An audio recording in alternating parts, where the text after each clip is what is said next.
By me in here, ForgeBox.com. Eddie Hearn, what a press conference. The place was blown off the roof, wasn't it? Yeah, I mean, like, I think it's an amazing time for boxing at the moment, but you don't get that very often. Yeah. Like, and I walked in today really excited. I was like, wow, look how many people here. Did it exceed Frampton Quake?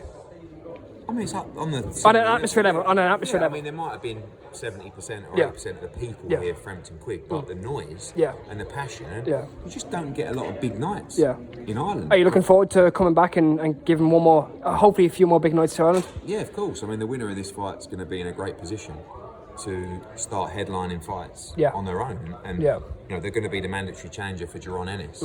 But who knows? He could unify and move up, and they could get a vacant title shot.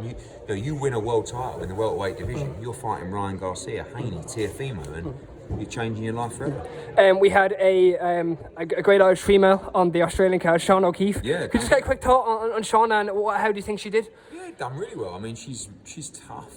All action, and I know, you know, she's been sparring with Katie Taylor in the build-up, so she's a good fighter, and you know, she went on away soil and got a good win. So it'll be interesting to see what Spencer Brown, who represents her, does with her next.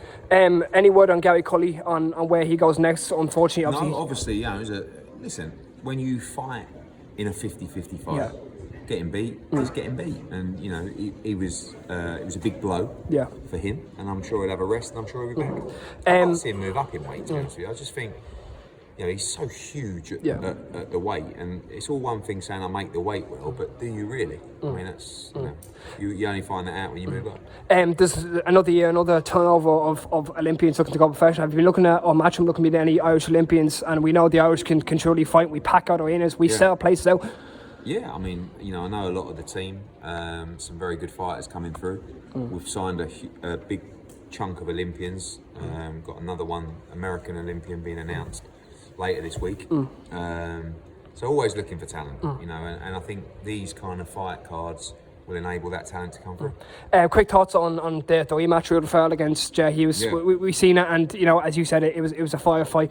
Do you think we could see another firefight in your opinion? Yeah, and I just want great fights on the card. That's why I made Tommy against Stephen Ward. You know, got a great fight for Poddy McCrory working on. There's another championship fight to be added as well. And Jared against Rory as well. Like, same thing. Like, I watched the first fight, I was sitting in my seat, they just punched the shit out of each other. And they'll do exactly the same again. And you know, they're the kind of fights that just add value to the customer. I remember hearing that the SSC, that it was only able to be filled to a certain capacity. What did it take to get it filled to the full capacity that you wanted it to? I mean, originally it was 5,000. And we pushed them to 7. Got them to 6. Now we're at 7. Okay. So the extra 1,000 on top of the 1,000. We've still got a couple of thousand left anyway, so we're okay at the moment. But I do anticipate, especially after today, and once we get the undercard announced, and fighters actually take the chunk of their tickets, it's going to sell out quite quickly. But you know, 7,000, 8,000, whatever it is, the atmosphere is going to be red hot. Eddie, really appreciate it. Thanks so much.